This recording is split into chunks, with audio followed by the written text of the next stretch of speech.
মা তার সন্তান যদি একটা দুইটা তিনটা পাঁচটা ছয়টা হয়, আমরা যেরকম ধরেন 6 ভাই 6টা হয় না অনেকের একবারে সাদা বিগত অ্যাভেলেবেল 9-10টা করে হয়। তো 6টা সন্তান যদি হয়, মা কি কোনো একটা সন্তানকে ফেলাই দেয়? না, ফেলাই দেয় না, ফেলায় না। কিন্তু কারণ কি জানে, নারী সিরাধর, মায়ের সাথে আপনার কালেকশন, আপনার সাথে মায়ের কালেকশন নাই, যার জন্য মা আপনাকে ফেলাই দিতে পারে না, মা আপনাকে মারতে পারে না, কিন্তু সন্তান মাকে মেরে ফেলে। দুনিয়ায় নদী আহা সামান্য ভালোবাসার কারণে, সামান্য ভালোবাসার কারণে। শুনেছি নেটে খবর আসছে 500 টাকা 600 টাকা, এটা তো একটা খবর মাত্র, কিন্তু মূল তো কি ভালোবাসা। মূল তো কি ভালোবাসা। কার ভালোবাসা? একটা মিথ্যা দুনিয়ার একটা প্রবল ভালোবাসার কারণে। এই ভালোবাসাটা কেমন শুনে, মেয়ে আপনাকে ভালোবাসে না, আপনি মেয়েকে ভালোবাসেন। কেন জানেন? আপনাকে যদি মেয়ে ভালোবাসতো, আপনার মায়ের পা ধরতো, আপনার জন্য পাগল হতো, কিন্তু আপনি মেয়েকে ভালোবাসেন, আপনি মাকে ভালোবাসতে পারেন না। মায়ের ভালোবাসা যদি আপনার থাকতো, তাহলে আপনি মেয়ে ছেড়ে দিতেন, স্ত্রী ছেড়ে দিতেন, আল্লাহর হুকুম নবীর আইন মানতেন। নবীর আইন হচ্ছে মায়ের ভালোবাসার জন্য, মায়ের খুশির জন্য বিবিকেও তালাক দেওয়া যাবে। আমার কথা আপনারা বুঝতে পারছেন? মাসালা বুঝতে হবে। মায়ের জন্য বউকে ছাড়া জায়েজ, কিন্তু বউয়ের জন্য মাকে ছাড়া জায়েজ নাই। হায় হায়, আমার কথার আওয়াজ দিবেন। যদি বলেন আপনি বউ রাখবেন মাও রাখবেন, তাহলে পরে আপনি আলাদা বউকে রাখেন, আপনি আলাদা মায়ের খেদমত করেন। মায়ের খেদমত ছাড়া যাবে না, কারণ মায়ের অংশ আপনি, আপনার অংশ মা না। রাসূল বলে মায়ের এক ফোঁটা দুধের মূল্য। ও সন্তান, তুমি যদি তামাম পৃথিবীর ভর তোমার চামড়া কাইটা কাইটা তোমার মায়ের পাপড় বানাইয়া জুতা বানাইয়া ঋণ শোধ করতে চাও, তথাপি 1 ফোঁটা দুধের ঋণ তুমি শোধ করতে পারবে না। এটা হচ্ছে মায়ের ভালোবাসা, মায়ের দাম। কতটুকু ভালোবাসা শুনবেন? ওই যে বলছি আল্লাহর কাছে কত 99 রয়েছে, আর তামাম পৃথিবীতে দিয়েছে কত ভাগ? এক ভাগ ভালোবাসা দিয়েছে, আর আল্লাহর কাছে রেখেছে 99 ভাগ। সামান্যতম 1 ভাগ ভালোবাসার জন্য আমরা মাকে মেরে ফেলছি, বাবাকে মেরে ফেলছি, অপমান করছি, আমার ভাইরা নিজের ভাইকে খুন করতেছি, এরপরে অমুক তমুককে খুন করে ফেলছি। সব কিছু কত ভাগের ভিতরে? মাত্র 1 ভাগ। কিন্তু আল্লাহ যে আপনাকে 99 ভাগ দ্বারা ডাকে, ভালোবাসা দিয়ে ডাকতেছে, ও বান্দা আয়। আমাদের কি একটু সাড়া দেওয়া উচিত না? মেয়ের ভালোবাসা ওই 99 ভাগ 1% হইতে পারে, মায়ের ভালোবাসার চাইতে বেশি হবে না। কোশ্চিন কেন না? কোশ্চিন কেন না? আমার রসুলের চাইতে তার ভালোবাসা বেশি হবে না, কারণ জানের চাইতেও বেশি নিকটে আমার রসুল, আপনার রসুল। তার চাইতে বেশি ভালোবাসা আল্লাহ। আল্লাহ ডাক দিয়ে বলতেছেন, ও উম্মতেরা, ও আমার বান্দারা, তোমরা আমি আল্লাহকে ডাকো, আমি আল্লাহর কাছে ক্ষমা চাও। আমি আল্লাহ লাবাদাতুল্লাহ তাওয়াবার রহিমা, আমি আল্লাহকে যখন তোমরা ভালোবেসে ডাকবা, আমি তোমাদের তওবা গ্রহণ করে নিব। আরো জোরে, আরো জোরে। ওই আল্লাহ 99 মায়া রাখি, 99 মায়া রাখি, উপরে আপন বান্দা নৈরাশা হয় না রে দরগাহি আল্লাহ, নৈরাশা হয় না রে দরগাহি আল্লাহ। প্রিয় বন্ধুরা, আমার দিলের কান্না লাগে যান, যদি এই সন্তানকে কেউ মাফ করতে পারে, যদি এই সন্তানকে কেউ ক্ষমা এনে দিতে পারে, দুনিয়া থেকে চির জাহান্নামী এই সন্তান, পৃথিবীর কোন মাওলানা, পৃথিবীর কোন সাইন্টিস্ট, পৃথিবীর কোন জাননেওয়ালা, পৃথিবীর কোন ব্যারিস্টার, উকিল, বিচারপতি কেউ তাকে জান্নাতে দিতে পারবে না। চির জাহান্নামী একমাত্র যিনি জান্নাতে দিতে পারবে বন্ধু, উনি হলো মা। জোরে আল্লাহু আকবার। যখন আপনাকে গলার মধ্যে শিকল লাগায়া টানতে থাকবে, মানে ফেরেশতা জাহান্নামের দিকে নিয়ে যেতে থাকবে, তখন একদিন যাবে মায়ের মন নরম হতে থাকবে, 2 দিন যাবে মায়ের মন নরম হতে থাকবে, 3 দিন যখন পার হয়ে যাবে আপনার মগজ দিয়ে যখন যখন লোহার প্যারাক ঢোকানো হবে, মগজগুলা টকবক টকবক করে পড়তে থাকবে। আমার বারা দেহের মধ্যে থেকে ফুটা হয়ে পুরা দেহটা ছিন্ন বিচ্ছিন্ন হয়ে যাবে। মায়ের সামনে এই সমস্ত দৃশ্য দেখানো হলে মা জননী সহ্য করতে পারবে না, ডাকতে বলবে, আল্লাহ আমার সন্তান আমার কলিজার টুকরা ধর, ও বুঝে নাই, ও বুঝে নাই, ওরে তুমি মাফ করে দাও। একমাত্র শুধুমাত্র যদি কেউ বাঁচাইতে পারে উনি হলো যার সঙ্গে তুমি অপরাধ করেছো। তোমার মা যদি তোমার মাফ করতে পারে তাহলে পরে তুমি মাফ পাইবা, এছাড়া পৃথিবীর কেউ তোমার মাফ করতে পারবে না। আল্লাহু আকবার। প্রিয় বন্ধুরা আমার, এটার নাম হলো ভালোবাসা। এই ভালোবাসার জন্য আমরা সবকিছু করে থাকি। নবী, ও নবী গো, আপনি নবীরে আল্লাহর রাব্বুল আলামিন সালাম দিয়েছেন, আপনি কেন বেলালে দূরে খেলে দিয়েছেন? আপনাদের মনে আছে? আলোচনার মূলটা মনে আছে? কার কার মনে নাই হাত তুলে দেখান তো। দেখছেন, মাশাআল্লাহ, খুশি হলাম। আপনাদের অ্যাটেনশন দেখে আমার খুব ভালো লাগলো। আপনারা সবাই মনোযোগ দিয়ে শুনতেছেন, খুবই আন্তরিক, ভালো লাগলো। রাজবাড়িতে আমি মাঝে মাঝে বলে থাকি, রাজবাড়িতে 1 ঘন্টা আলোচনা করেছি, এখনো মোটামুটি 1 ঘন্টার হয়ে গেছে। 1 ঘন্টা আলোচনার পর আমি মজলিসে জিজ্ঞাসা করেছি যে আপনাদের মধ্যে কারা কারা নিহত, কারা কারা আহত, আহত কারা হাত তুলে দেখেন। অনেকে হাত তুলে ফেলছে। আহত, আহত মানে কি? অসুস্থ। আহত মানে কি? অসুস্থ। আমি বললাম, ভাইজান আপনারা কি অসুস্থ? বলে না, আমার সাপ। তাহলে কি? বলে আমরা নিহত। High high. আমি বললাম, নিহত মানে তো মারা যাও, আপনারা কি মারা গেছেন? তখন বলে হাই হাই হাই, ভুলে গেছে, আমরা আহত না নিহত। আপনারা বুঝলেন, এটা হচ্ছে আনন্দ। ওয়াজের মধ্যে মানুষের অ্যাটেনশন নেওয়া। এটা কি? অ্যাটেনশন নেওয়া। মানুষ যাতে ওয়াজটা মনোযোগ সহকারে শোনে। তবে আপনাদেরকে আমি উল্টা প্রশ্ন করলাম, কিন্তু আপনারা সঠিক জবাব দিয়েছেন। আল্লাহ পাক আপনাদের এই খেদমত কবুল করুন। আর জোরে বলুন আমিন। বেলাল রাদিয়াল্লাহু তাআলা কাঁদতেছে। হযরত জিবরাইল আমিন নবীকে সালাম দিয়েছে, ইয়া রাসূলুল্লাহ, ইয়া হাবিবাল্লাহ, আল্লাহ আপনাকে সালাম দিয়েছে। এ জিবরাইল বলো, কি বলতে চাও? নবী গো, নবী গো, নবী গো, আজকে 3 দিন পার হয়ে যায়, মসজিদে নববীকে কি আযান হয় নাই? হার হয়েছে।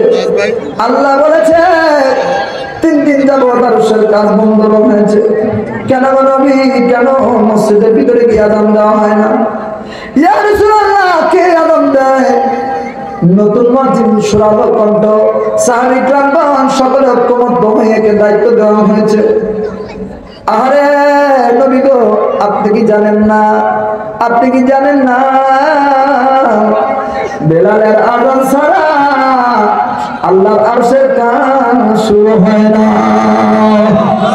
হায়, কত ভালোবাসতে! কি জন্য? নবীর প্রেমের কারণে।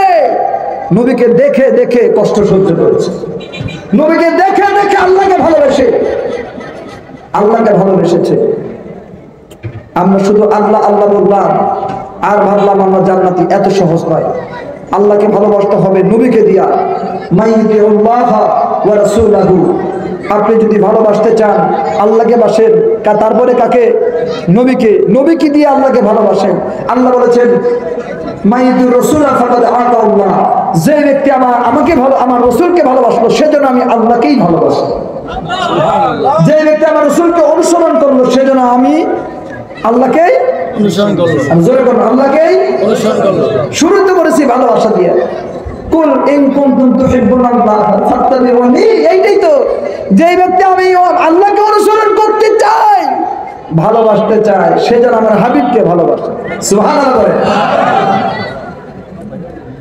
ও রাসূল, কেন রে কেন বেলাল আযান দেয় না? ইয়া রাসূলুল্লাহ, ইয়া হাবিবাল্লাহ, আল্লাহ আপনাকে সালাম দিয়েছে, আল্লাহর কার্যক্রম বন্ধ রয়েছে, আরশের কার্যক্রম বন্ধ রয়েছে। বেলাল আযান দিলে আরশের দরজা খুলিয়া কাজ শুরু হয়ে যায়। আরো জোরে, আরো জোরে। রাসূল সাল্লাল্লাহু আলাইহি ওয়াসাল্লাম বেলালের প্রেমের নজর দিল, বেলালের দিকে প্রেমের নজর দিল। প্রেমের পরীক্ষা চলতেছে বলেছি। বেলাল মসজিদে নববীর পাশে ডুকরা ডুকরা কাঁদে, আল্লাহ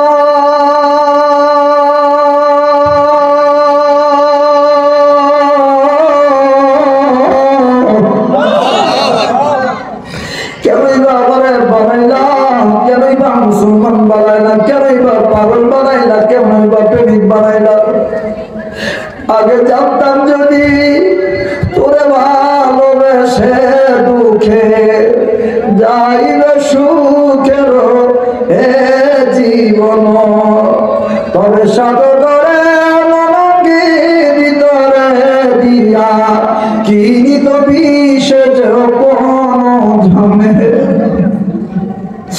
আল্লাহ যদি জানতাম ভালোবাসে এত কষ্ট নেই, ভালোবাসি করলে পরে এত দুঃখ পেতে হয়, তাহলে কি আর টাকা দিয়ে বিষ কিনে আনতাম? এই ভালোবাসা আমি কিনতাম, তাহলে কি আর কষ্ট করতাম?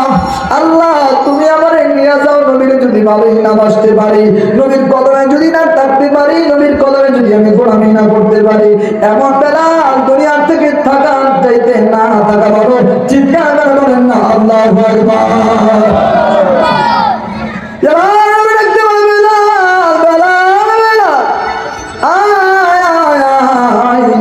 আমার কোলের মধ্যে আয়, আমার মুখের মধ্যে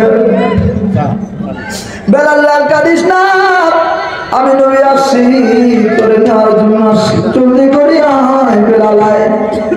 বেলাল শিশু বাচ্চার মতো ছোট ছোট পায়ে নবীর খতম মুবারকে হাজিরে যায়। ইয়া রাসূলুল্লাহ, ইয়া হাবিবাল্লাহ, যেদিন প্রথম আপনার নোরানি দর্শন দেখেছি গে নবী, দুনিয়ার সব মোহ আমাকে ভুলে গিয়েছে। যখন আপনাকে ভালোবেসেছি, দুনিয়ার সব প্রেম আমার থেকে চলে গিয়েছে। আপনাকে যখন প্রেম করেছি, আমার মালিক উমাইয়া আমার হাতের মধ্যে প্যারা গেঁথে দিয়েছে, সব ব্যথা ভুলে গিয়েছি। আপনার মা আপনাকে যখন প্রথমে ভালোবেসেছি, আপনার নুরানি চেহারা দেখেছি, আমার মালিক আমার বুকের উপরে পাথর চাপা দিয়েছে, আমার সব ব্যথা ভুলে গিয়েছি। লোহার ছুরি আমার জিহ্বার মাঝখান দিয়ে ঢুকে দিয়েছে, আমি সব ভুলে গিয়েছি গো রাসূল, শুধুমাত্র আপনার নুরানি দর্শন দেখিয়া। ইয়া রাসূলুল্লাহ, ইয়া হাবিবাল্লাহ, আপনি যদি আমারে দূরে ফেলাই দেন, আপনি যদি আমারে এইভাবে দূরে ফেলাই দেন, আমি কার জন্য বেঁচে থাকবো, কার জন্য আমি কান্না করবো? নবী গো, নবী গো, নবী গো, আমি যে আপনার প্রেমের দেওয়ানা, যদি বলনা সুবহানাল্লাহ, ওই আমি তোমার প্রেমের ভিখারি ইয়া রাসূলুল্লাহ, আমি তোমার প্রেমের ভিখারি, আহা, আমি তোমার প্রেমের ভিখারি ইয়া রাসূলুল্লাহ, আমি তোমার প্রেমের ভিখারি ইয়া রাসূলুল্লাহ, ইয়া হাবিবাল্লাহ, আমি তোমার প্রেমের ভিখারি ইয়া রাসূলুল্লাহ, ইয়া হাবিবাল্লাহ, আমি তোমার প্রেমের ভিখারি। তোমার প্রেমের দর্শন হয় না তুলনা, হয় না তুলনা, দর্শন হয় না তুলনা, তোমার প্রেমের দর্শন হয় না তুলনা, হয় না তুলনা, দর্শন হয় না তুলনা, তোমার প্রেমের জিন্দা হইল উস্তনে গান্না ইয়া রাসূলুল্লাহ, আমি তোমার প্রেমের ভিখারি ইয়া রাসূলুল্লাহ, ইয়া হাবিবাল্লাহ, আমি তোমার প্রেমের ভিখারি, আমি তোমার প্রেমের ভিখারি ইয়া রাসূলুল্লাহ, আমি তোমার প্রেমের ভিখারি। আপনাদের কষ্ট লাগতেছে? আরেকটু অপেক্ষা করতে পারবেন না? আমার বড় ভাই জহিরুল ইসলাম ফরিদী সাহেব আসতেছে, মারহাবা বলে, যার জন্য বাংলা বাংলা পাগল, তার সুরের মোহনায় সুবহানাল্লাহ। আমি তার ছোট ভাই, মোহাম্মদের ভাই, ছোট ভাই অত্যন্ত ভালোবাসে আমাকে। আমরা ছোটকাল থেকে একসাথে প্রোগ্রাম করে আমার ভাইয়ের সাথে, সবাই করতে পারে না। ছোট থেকে, যখন থেকে ভাই একদম কামিল শেষ করে শুরু করছে, তখন থেকে মারহাবা বলে। আমার সারা বাংলাদেশের মোটামুটি 2009 সাল থেকে অনেক ক্যাসেট আছে, সরোয়ার স্টোর আপনারা সার্চ দিলে পাবেন, ভাইয়েরও আছে ওই একই সময়। উনি আসতেছেন, আরেকটু কষ্ট আপনারা করতে পারবেন না? জোরে একটু তাকবীর, তাকবীর, নারায়ে তাকবীর, নারায়ে তাকবীর, নারায়ে রিসালাহ। মাশাআল্লাহ, তাকবীরে ঈমান জজবা বুলন্দ হয়, ভালো হয়। আপনারা একটু অপেক্ষা করেন। বলতেছিলাম নবীর প্রেমের আলোচনা। নবী বলল, বেলাল আসো, আমার কোলের মধ্যে আসো। বেলালকে ছোট্ট বাচ্চার মতো কোলে ধরেছে। দিলের কান্দে বেলাল রাদিয়াল্লাহু তাআলা বলে, ইয়া রাসূলুল্লাহ, আপনার কদমে যদি আমার জীবনের শেষ সময় আমি অতিবাহিত করতে পারি, এটা আমার জন্য বড় সৌভাগ্যের ব্যাপার। বলেন গো নবী, আমার আপনার কদম থেকে দূরে ফেলাই দিবেন না। আরে বেলাল, আমি নবী কথা দিলাম রে, যতদিন আমি এই জমিনে থাকবো ততদিন তুই এই মসজিদে আযান দিবি প্রধান মুয়াজ্জিন হিসেবে। আরো জোরে, আরো জোরে।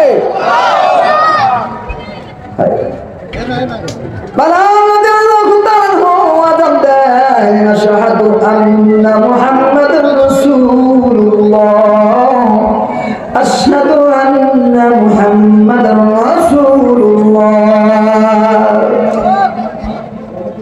নবী কিন্তু ভুল দেখেন নাই, আল্লাহ কিন্তু ভুল খোঁজেন নাই।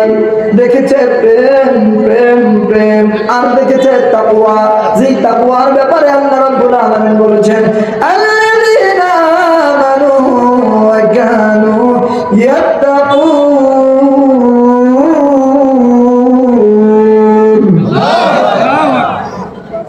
আল্লাহ বলেছেন, যারা আমি আল্লাহর প্রতি ঈমান আনয়ন করেছে, ভয় অর্জন করেছে, তারাই তো মুত্তাকি, তারাই তো পরহেজগারি, তারাই তো আমি আল্লাহর নিয়ামত প্রাপ্ত বান্দাদের অন্তর্ভুক্ত। আল্লাহু আকবার।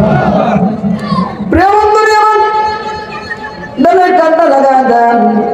আমার নবী রাহমাতাল লিল আলামিন, আমার প্রিয় নবীর প্রিয় সাহাবী আবু বকর রাদিয়াল্লাহু তাআলা হলেন, ডাক ধরে আবু বকর, আজকে থেকে বেলাল আমি নবীর মসজিদের প্রধান মুয়াজ্জিন হিসেবেই থাকবে। ও আবু বকর, আমি যদি নাও থাকি রে, আমার বেলাল রে প্রধান মুয়াজ্জিন হিসেবে তুমি আছেন দুয়াইব। সুবহানাল্লাহ। একবার আমার নবী রাহমাতুল লিল আলামিন ভালোবাসার আলোচনা চলতেছে বন্ধু, একটাই মাত্র সাবজেক্ট, যেটা হলো ভালোবাসা। এই ভালোবাসার জন্য আমরা দুনিয়ার সব কিছু করে থাকি। আবু বকর সন্ন্যাসন যারে যা ওই যে কি বানায়, চেন বানায়, ওটা স্বর্ণকারের দোকানে কি বলে, স্বর্ণকারের দোকানে যাও, যায়া একটা আংটি দিলাম, এই আংটির ভিতরে আমার আল্লাহ রাব্বুল আলামিনের নাম তুমি লিখিয়ে আনো। সুবহানাল্লাহ। স্বর্ণকার দোকানের মধ্যে যখন আবু বকর সিদ্দিক রাদিয়াল্লাহু তাআলা যাইতেছিলেন নবীর ভালোবাসা নিয়া, নবীর ভালোবাসা নিয়ে যখন আবু বকর যায়, আল্লাহর নাম লেখার জন্য বলেছে আংটির মধ্যে, আবু বকরের মধ্যে একটু ভালোবাসার হৃদয় প্রেমের সৃষ্টি হলো। হা হা, যেখানে আল্লাহ সেখানেই তো আমার রাসূল, যেখানে আল্লাহ সেখানেই তো আমার রাসূল।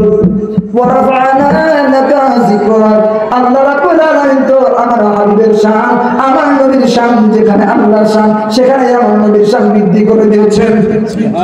আল্লাহু আকবার।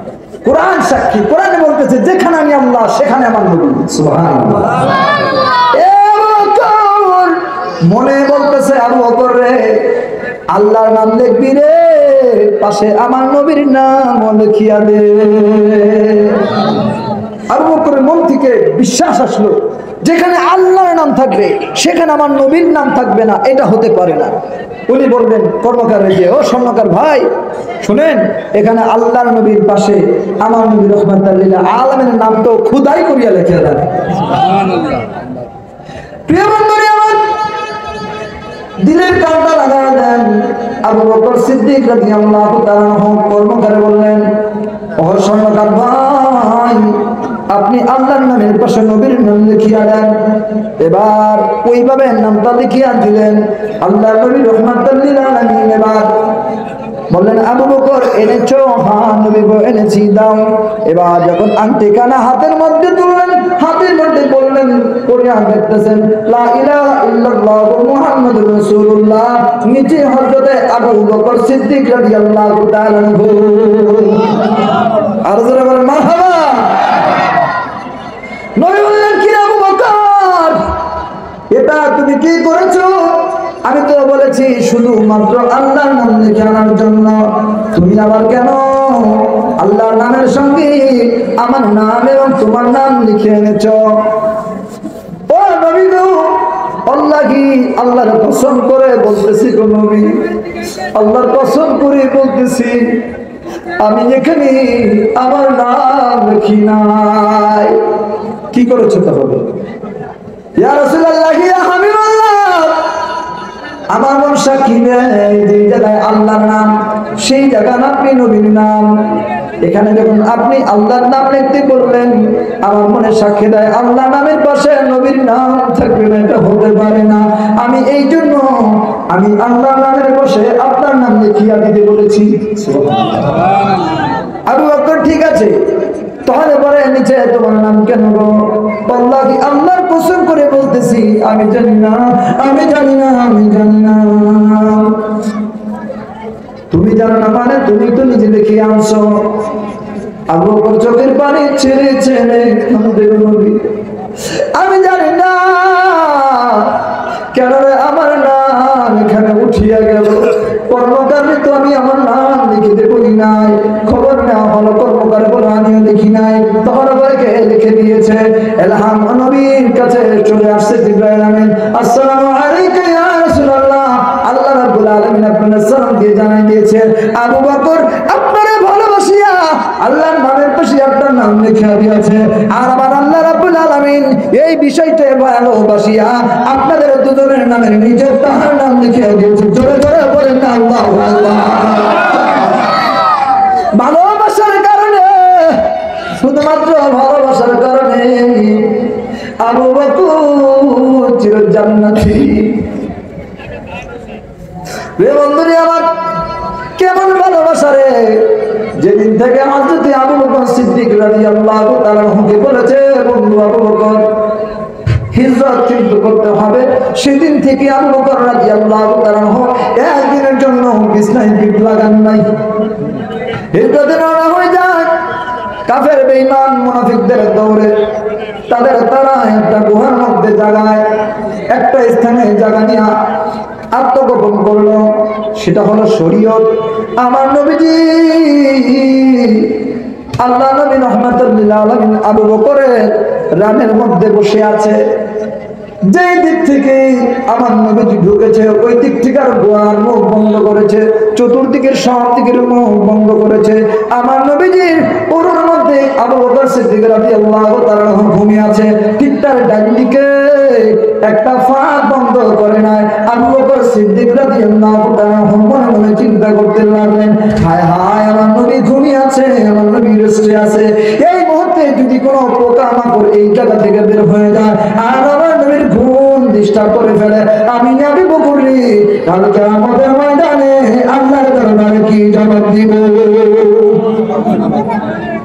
আবু বকর হাতটা দিয়ে দিছে, কোন জায়গায় আছে পা দিয়ে দিয়েছে, এবার হাত দিয়ে এইভাবে যখন আটকে ধরেছে, প্রিয় বন্ধুরা আমার বাবাজিরা রে, হাতের মধ্যে ওই গুহার মধ্য থেকে একটা বিশাল সাপ আবু বকরের হাতের মধ্যে একটা সবল মেরে দিয়েছে, কামড় দিয়েছে। মুহূর্তের ভিতরে আবু জাহলের চা আমার ভাইয়ের আবু বকর রাদিয়াল্লাহু তাআলার চেহারা নীল হয়ে যাচ্ছিল, গা ঘেমে ঘেমে একটা ফোঁটা ঘামের পানি যখন আমার নবীজির শরীরের মধ্যে পড়লো, সঙ্গে সঙ্গে আমার নবীজির তন্দ্রা ভেঙে গেল, বিশ্রাম ভেঙে গেল। কেন রে কেন তুমি এভাবে ঘামতেছো কেন? তোমার চোখ বেয়ে কেন পানি বের হইতেছে? ইয়া রাসূলুল্লাহ, ইয়া হাবিবাল্লাহ, কিছু হয় নাই। এবার তাকায় দেখে রে আবু বকরের পিছন দিক থেকে একটা বিশাল সাপ আবু বকরের উপরে ফনা ধরিয়াছে। বুঝতে পেরেছি আবু বকর, বুঝতে পেরেছি তুমি আমাকে কত ভালোবাসো। কেন রে কেন, কেন রে কেন? এ সাপ, তুই আমার ভালোবাসার মানুষকে, আমার সঙ্গীকে কেন সবল মারলি? সাপ আল্লাহর দরবারে আল্লাহর কাছে করে, আল্লাহ একটু জবানটা খুলিয়া দাও, আপনার বন্ধুর সাথে দুইটা কথা বলি। হায় হায়, প্রেমটা কি দেখে! সাপের জবান খুলে গেল, সাপ চলে গেল। আরজ করতেছে, ইয়া রাসূলুল্লাহ, ইয়া হাবিবাল্লাহ, যেদিন থেকে শুনেছি আপনি এই গুহার মধ্যে আশ্রয় নেবেন, ওই দিন থেকে আমি এই গুহা থেকে আর একটা বড় কোথাও যাই নাই, শুধুমাত্র আপনার নুরানি দর্শন দেখার জন্য, শুধুমাত্র আপনার কাছে কালেমা গ্রহণ করার জন্য, শুধুমাত্র আপনার চেহারা দেখে নিজেকে ধন্য করার জন্য। সুবহানাল্লাহ, আল্লাহু আকবার, আল্লাহু আকবার।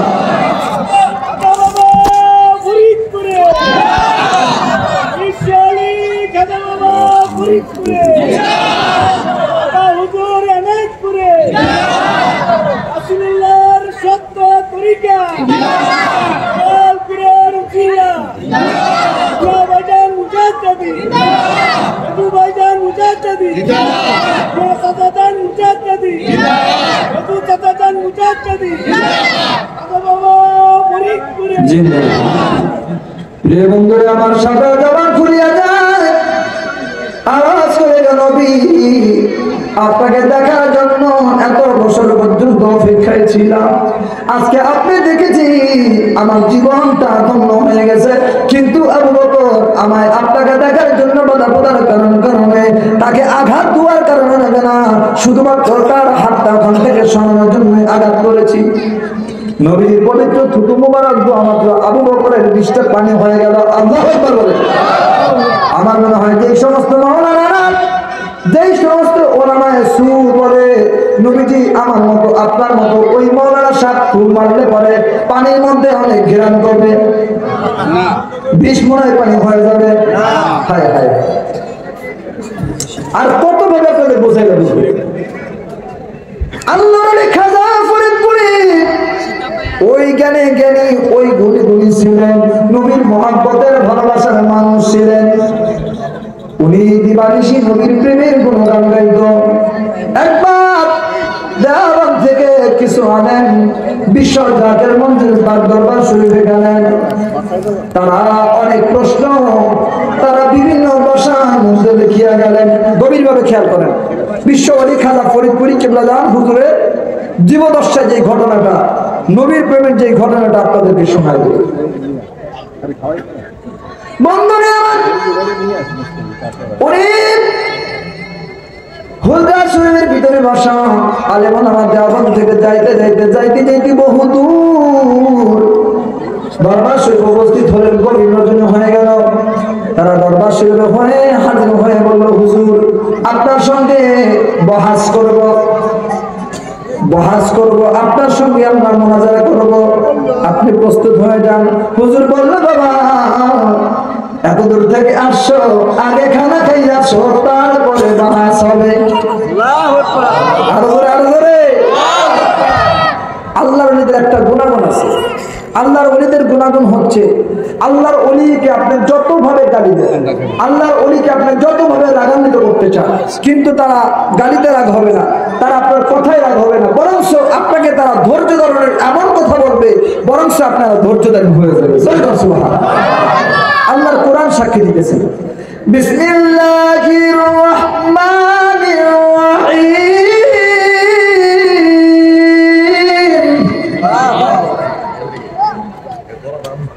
الصابرين والصادقين والقانتين والمنفقين والمستغفرين بالأسحار।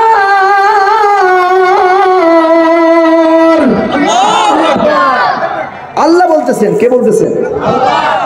আল্লাহ বলে যারা হবে গো, সদা সর্বদা সত্য কথা বলবে, তারা সদা সর্বদা ধৈর্য ধারণ করবে, তারা সদা সর্বদা সত্য উপদেশ বা উপদেশ দিবে, তারা সদা সর্বদা সৎ পথে ব্যয় করবে, তারা সদা সর্বদা রাত্রি জেগে আল্লাহ রাব্বুল আলামিনকে মধুর সুরে ডাকবে। সুবহানাল্লাহ, আল্লাহু আকবার। আমার পীরের ভিতরে সব গুণাগুণ ছিল। আমার পীরকে প্রধান হুজুর, উনি জীবনে কোনদিন নামাজ কাজা করেন। দেওবন্দি আলেম তারা বহাস করার জন্য আসলেন, হুজুর আপনার সঙ্গে বহাস করবো। বলেন বাবা আগে তবরক খাইছেন তারপরে বহাস হবে, কয় না আগে বহাস করবে। বলেন বাবা বহাস করবেন, অনেক প্রশ্ন। জি হুজুর। আচ্ছা ঠিক আছে, দুইটা প্রশ্নের জবাব আপনারা দিবেন। আপনারা যত প্রশ্ন করবেন সব উত্তর আমি দিতে রাজি আছি, শুধু আমার দুইটা প্রশ্ন। কয়টা হয় না? আরো কোন কয়টা? দুইটা। দুইটা প্রশ্নের জবাব দিবেন, আপনাদের সব প্রশ্নের জবাব দিবেন। যদি জবাব না দিতে পারেন আপনারা বলেন তবে খেয়া, এরপর আপনারা শেষ করবেন। মারহাবা বলেন। বললো ঠিক আছে, দুইটা যেহেতু প্রশ্ন করবেন কয়টা বলাম? বললো বাবা আপনাদের বুকের মধ্যে হাতটা লাগান, আল্লাহর কসম খেয়ে বলেন, জাত পাকের কসম খেয়ে বলেন, জীবনে কোন ব্যক্তি তিনজনের মধ্যে আছেন একজনেরও ফজরের নামাজ কাজা হয় না? কোন নামাজ? ফজরের নামাজ। সময়টা হচ্ছে কনকন মাস, শীত। শীতের মধ্যে ফজরের নামাজ দুই একদিন কাজা হয় কি হয় না? অনেকেরই হয়ে যায়, শুধু ইমাম সাহেবের হয় না, কারণ তার তো চাকরি। বুঝেন নাই আমার কথা? বুঝেন নাই? যদি ইমাম সাহেব নামাজ না পড়ায় তার কিন্তু চাকরি নট। বন্ধুরে আমার দিনের কান্তা লাগায় বন্দি আলেম, বড় ভালো আলেম, সত্যবাদী আলেম, তারা বুকের মধ্য থেকে হাতটা নামায় বলে হুজুর আল্লাহর কসম করে বলি দুই একদিন নামাজ কাজা হইল হয়ে যাইতে পারে। ফজর নামাজ হইলে কথা বললো বাজানরা আবারও বুকটা হাতের মধ্যে লাগান, হাতটা বুকের মধ্যে লাগান। এবার বুকের মধ্যে হাতটা লাগাই দিল, কালবের সিনা বরাবর, যেই জায়গার দুই আঙ্গুল বুকের দুই আঙ্গুল নিচে বরাবর, যেখানে হৃৎপিণ্ড তারপর শব্দ হইতেছে। ইংরেজিতে বলা হয় হার্ট, বাংলাতে বলা হয় হৃৎপিণ্ড, আরবিতে বলা হয় কাল। জোরে জোরে কন্যা সুবহানাল্লাহ। যেটা যদি পবিত্র হয় তামাম জগৎটা আপনার জন্য পবিত্র, এটা অপবিত্র হলে তামাম পৃথিবী আপনার জন্য অপবিত্র হয়ে যাবে। বন্ধু আপনাকে সব কিছুতে খারাপ জিনিসে ধরে ফেলবে। আর এটা যদি পবিত্র হয়, এটা যদি জারি হয়ে যায়, এটা যদি চিন্তা হয়ে যায়, পৃথিবীর কোনো মানুষ আপনাকে খারাপ করতে পারবে না। চিন্তা করে বলেন না আল্লাহু আকবার। বন্ধুরে আমার হুজুর কিবলা জান ঠিক এই বরাবর আঙ্গুল দিয়া কালবের মধ্যে সবক দিতেন, তরিকা দিতেন। এই বরাবর আঙ্গুল দিয়া জাকের বারা যারা হুজুর কিবলা জানের সরাসরি আঙ্গুল কানা নিয়েছেন তারা বুঝেছেন কি তাসির আছে, কি একটা লজ্জত আছে, কি একটা মহব্বত আছে। দিয়া মাত্র কালকেও একজন জাকের ভাইয়ের সঙ্গে আমার কথা হইতেছিল, বলতেছিল ভাই রে ভাই আমি দরবার শরীফে যাইতাম, ও মৌলানা আবুল কাশেম জিহাদি সাহেব, আমাদের একজন প্রবীণ আলেম, মৌলানা আবুল কাশেম জিহাদি আরমানিটলি, বর্তমানে বিশ্ব জাকির মঞ্জিল গভর্নমেন্ট হাই স্কুলের প্রধান শিক্ষক যিনি, উনি বলতেছেন ও বিধান শোনো, আমার জীবনের প্রথম ঘটনা দরবার শরীফে যখন আমি জাকেরদের সাথে গেলাম, জাকেররা আমার নিয়ে গেল, আমারও খুব মহব্বত লাগলো। জীবনে এত খাওয়ান কোনোদিন খাই নাই, আর রাস্তার মধ্যে খালি জাকেররা খাওয়াইছে। খাওয়া দাওয়ায় ভরপুর, তার নাম হয় না? আরো জোরে, খাওয়া দাওয়ায় ভরপুর, তার নাম কথা কম কাজ বেশি, তার নাম আর খুশি। কি মিলাইতে পারেন না? আমি তো জানতাম নারায়ণগঞ্জের মানুষ, ফতুল্লাহ শরীফবাগের মানুষ একটু চালাক বেশি, আবার কম। খাওয়া দাওয়ায় ভরপুর, তার নাম কথা কম কাজ বেশি, তার নাম এই তো মাশাআল্লাহ পারছে। সাত খুশি হয় না, আল্লাহ বাঁচাইছে। যখন প্রথম দরবার শরীফে জাকেররা যাইতো, বলতো ওরা যাইতেছে জাহান্নামে। কোথায় যাইতেছে? জাহান্নামে। আল্লাহ বাঁচাইছে, জাহান্নাম 8টা বানায় নাই, 7টা বানাইছে। তা আপনি বলতে পারবেন রশি কয়টা? 8টা। রশি কয়টা? 8টা। আল্লাহর জান্নাত কয়টা? 8টা। আল্লাহ রশি বানাইছে 8টা, আমরা যাই রশি। আল্লাহ জান্নাত বানাইছে 8টা, আমরা যাব জান্নাতে। এই আমার ভাইরা দিলের কান্ডা লাগাই না আল্লাহ রাব্বুল আলামিন। ও বাজান যে কথা বলতেছিলাম, আল্লাহর খাজা ফরিদপুরি বললেন বাবা বুকের মধ্যে হাতটা লাগায় বলেন কে এমন আছেন গত 1 বছরে আসরের নামাজ 1 ওয়াক্ত কাজা হয় নাই? কোন নামাজ? আসরের নামাজ। আর কি জোরে? আসরের নামাজ। এনে আলেম সমাজ কয় মিয়া প্রশ্ন করবে কোরআন হাদিসের ভিতর থেকে। আমরা দেওবন্দারে মুক্তি শেষ করছি, বুখারী খতম করছি, দাওরা খতম করছি, আমরা আবু দাউদ, তিরমিজি, নাসাই, ইবনে মাজাহ, মুসলিম শরীফ সব খতম করছি। আমাদের তার মধ্য থেকে প্রশ্ন করবে, তারা থামিয়ে প্রশ্ন করতেছে নামাজ। ভেজাল না। সত্য কথা বলতে হবে, কাল ভিতরে হাত দিয়া দোহাই খাইয়া কখনো মিথ্যা কথা বলা যাবে? পুরা দেহ অপবিত্র হয়ে যাবে, পুরা দেহ নষ্ট হয়ে যাবে, সব বরবাদ হয়ে যাবে যদি আপনাকে এইটাকে ওয়াদা রেখা সাক্ষী রেখা কসম কাটে। আল্লাহকে আল্লাহর কসম করে বলতেছে, যদি এটাকে সাক্ষী রেখা কোনো কাজ আপনি ঠিক মতো করতে পারেন, মৃত্যুবরণ করেন, ঈমান নিয়ে কবরে যাবেন। একসাথে বলেন আল্লাহু আকবার। প্রিয় বন্ধুরা আমার, দেওবন্দি আলেম বড় ভালো আলেম, হুজুর কাবলাজান আলেমদেরকে অনেক ভালোবাসতেন, মহব্বত করতেন। এখানে আগে সভাপতি আমার ভাইরা, বিশেষ অতিথি, কি নাম জানো ভাই? শহীদুল ভাই, শহীদুল ইসলাম টিটু ভাই, উনি বলে গেছেন আলেম আমাদেরকে কথা বলার সুযোগ দেওয়া হবে না, অত্যন্ত ভালোবাসে আলেমদেরকে। মারহাবা। আবার আমার মিয়া ভাই মাননীয় বিচারপতি সাহেব আলহাজ AKM জহুরুল ভাই, উনিও আলেমদেরকে ভালোবাসে বিদায় এতক্ষণ পর্যন্ত মহব্বতের আলোচনা শুনতেছেন। আল্লাহ রাব্বুল আলামিন ভাইদের হায়াতের মধ্যে তৈবা দান করেন, জোরে বলেন আমিন। মানুষের খেদমত করার মতো তৌফিক দান করেন, জোরে বলেন আমিন। আমার ভাইয়ের সুস্থতা আল্লাহ পাক দীর্ঘ করিয়া দেন, জোরে বলেন আমিন। বন্ধুরা আমার, হুজুর কাবলাজান ঠিক একইভাবে আলেমদেরকে ভালোবাসতেন। সে যেই দপ্তরে হোক না কেন, সে যেই মাযহাবের হোক না কেন, সে যেই মাসলাকের হোক না কেন, সে যেই আকীদা হোক না কেন, হুজুর কাবলাজানের মূল মেসেজটা ছিল মানুষকে সত্য পথে আসার জন্য তাকে আগে সুযোগ দেওয়া হবে, তাকে আগে এখানে আসতে হবে, কথা বলার জন্য সুযোগ দিতে হবে, কথা বলার পর কথার পৃষ্ঠে তার কথার রাই জবাবটা দেওয়ার সুযোগ দিতে হবে। হুজুর কাবলাজান আগে সুন্দরভাবে কথা শুনতেন, এই আঙ্গিকে কারামাতের মাধ্যমে সব কিছুর জবাব দিয়ে দিতেন। বন্ধুরা আমার, আলেম সমাজের দুইটা মাত্র প্রশ্ন করে হুজুর কাবলাজান ফান্দের মধ্যে ফেলায় গিয়েছে। একটা হলো আসর আর একটা হলো ফজর। হাতটা নামায় বলে আল্লাহকে আল্লাহর কসম করে বলি, আমার বিশেষ করে তিনজনই বলতেছিল, আমাদের আসরের নামাজ এবং ফজর নামাজ দুই কত কাজা আছে। লোকটা খুঁজে খুঁজে নামাজ দুইটাই পেয়েছে, মাগরিবও বলে না, এশাও বলে না, জোহরও বলে না, বলে আসর এবং ফজর। ফজরের শীতের জন্য অনেকে নামাজ পড়ে না, আসরের সলাতুল উস্তা বলা হয়, ঘোরাঘুরির জন্য অনেকে নামাজ পড়তে পারে না।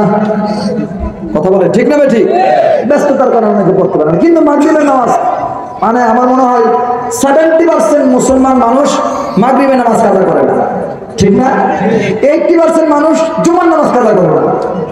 আমি ভুল বললাম না? 90% মানুষ ঈদের নামাজ কাজা করে না। কথা ঠিক না? ঠিক, একটা সিস্টেম আছে। তো মানুষ কাজা করে ফজরের নামাজ, কথা বুঝতে পারছেন? ফজরের নামাজ আর আসরের নামাজ, যেই সময় পোলাবানের খেলাধুলা, ইয়ং বয়স, খেলাধুলা, দুনিয়ার ব্যস্ততা, সবকিছু থাকে। হুজুর কাবলাজান উনি দেখেন কি দিয়ে জানেন? আল্লাহ রাব্বুল আলামিন হাদিসে কুদসি সেই ঘটনা, ইত্তাকু ফিরাসাতাল মুমিনিন ফাইন্নাহু ইয়ানজুরু বিনুরিল্লাহ। আল্লাহু আকবার।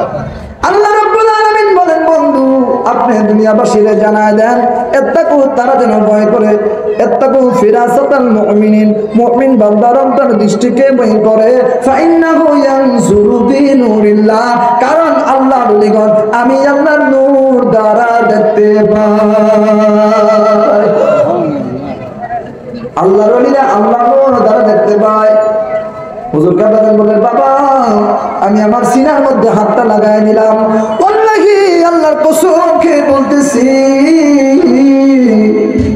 যেদিন থেকে দাদা হুজুর তোমাদের দাদা পীর খাজা ইউনুস আলী এনায়েতপুরের হাতে হাত রেখে বাদ গ্রহণ করেছি, যেদিন সত্য কলিমায় দীক্ষিত হয়েছি, যেদিন আমার বুঝ হয়েছে, ওই দিন থেকে আজ পর্যন্ত জীবনে কোনোদিন এক ওয়াক্ত নামাজ আমি খাজা পুরি কাজা করি নাই। আরো জোরে।